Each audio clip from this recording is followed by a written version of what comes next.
Hey guys, it's Jacob, and today I'm talking about timelines.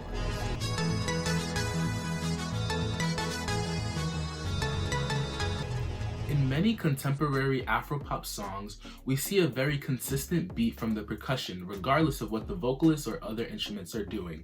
This constant beat is referred to as the timeline. A formal definition for timeline is a constant point of reference by which the phrase structure of a song, as well as the linear metrical organization of phrases, are guided. Essentially, the timeline is the metronome or beat that sets the rhythm for the song. The usage of a timeline is not new. In traditional dance drumming music in West Africa, the usage of timelines and timeline instruments is frequent, which brings us to the first part of my presentation, timelines in traditional dance drumming music.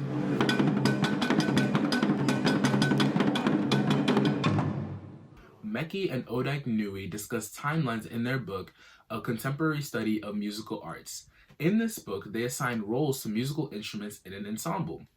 They refer to timelines as phrasing references, and the instruments that provide the phrasing references are referred to as phrasing referent instruments. These phrasing referent instruments are typical idiophones, such as bells or wooden blocks. An idiophone, literally meaning self-sounding, is defined as any instrument upon which a sound may be produced without the addition of a stretched membrane or a vibrating string or reed.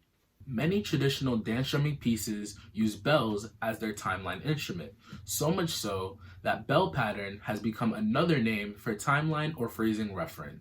Nui tells us that in large ensembles, the timeline instrument is given prominence because of its role in organizing the structure of the piece. These instruments typically play on one level of tone, otherwise known as monotone. This prominence is important for when musicians begin to improvise and add variation to their pieces. Improvisation and variation are two important elements of West African dance drumming. This is because this is where musicians can show their creativity and add a new take on traditional pieces and rhythms. It's important for the phrasing referent to stay consistent because it provides that fixed recurring reference grid and keeps the consistent tempo. The phrasing reference stays the same while other pieces are doing variations and improvising, and by it staying the same, it gives the piece the structured and unified feel. Now I want to discuss the different dance drumming styles and genres that utilize timelines. The ones I'm going to be discussing are Kpanlogo, Gahu, and Kinka, each with its own distinct timeline patterns. Kpanlogo is a recreational dance and music originating from the greater Accra region of Ghana.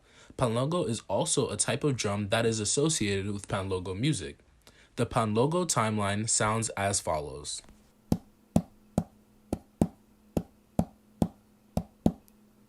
In the following video, you will see a group performing Kpanlogo with the timeline pattern.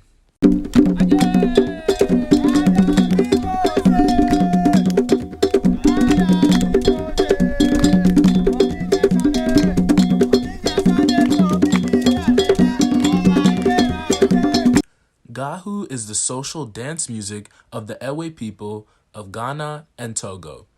Its timeline pattern sounds as follows.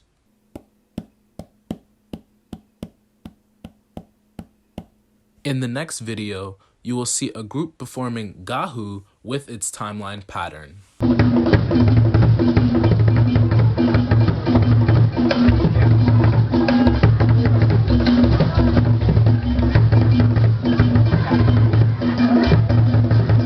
Kinka is a popular dance drumming piece / style originating from the Ewe people of Ghana. Its timeline pattern sounds as follows.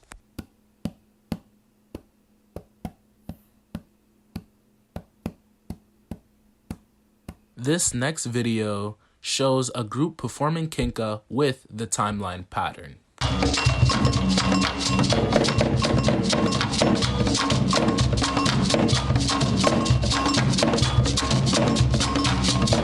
Nui notes that a standard reference could serve many pieces and music types across many cultures in indigenous Africa.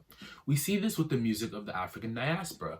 A lot of Afro-Latin music uses the clave and its various patterns in a very similar fashion to timelines in West African dance drumming music. The clave is the rhythmic backbone to many Afro-Latin songs. We see the same clave patterns serving as a standard reference for many songs across the genre. We also see the use of a standard reference across a large amount of Afro-pop music, which brings me to the next part of my presentation, timelines in contemporary Afro-pop.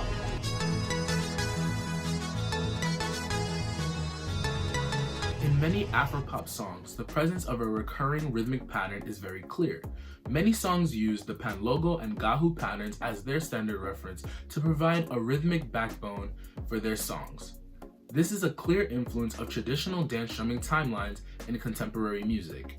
However, we see that Afro-pop music tends to use synthesizers and electronic drums to provide their timeline patterns, as opposed to only using bells, wooden blocks, and other idiophones like traditional dance drumming does. Now we'll take a look at a few examples that use timelines to guide the rhythmic structure of their songs. The first two songs use Kpanlogo as its standard reference. This first one is called Drogba, Joanna by Afro B. Joanna, your busy body busy tonight. Mad. Joanna, making all the dummy tonight. This next song is called I Concur by Timaya. I concur.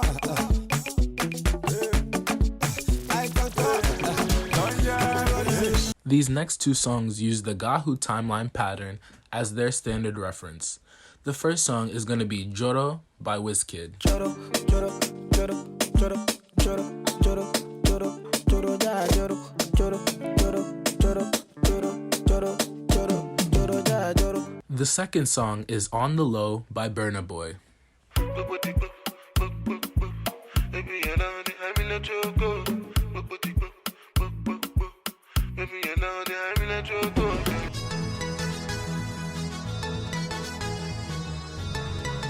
I like how unique traditional dance drumming music is to West Africa, and I like how elements of it are still present in contemporary Afro-pop music today. I think timelines are very interesting because it allows musicians to kind of let loose and go wild without having the piece lose its structure because of the timeline. I also like how timelines and Afro-pop music and even traditional dance drumming music really induce the feeling of wanting to dance and wanting to move. I just like how the timeline helps all of that just come together and be unified and just be one structured piece. In conclusion, I'm glad I got to research this topic. Learning more about West African dance drumming allows me, a Liberian American, to learn more about my history and just connect overall. In addition, it allows me to find connections to traditional music with the music that a lot of people, including myself, listen to today. With that, thank you so much for watching.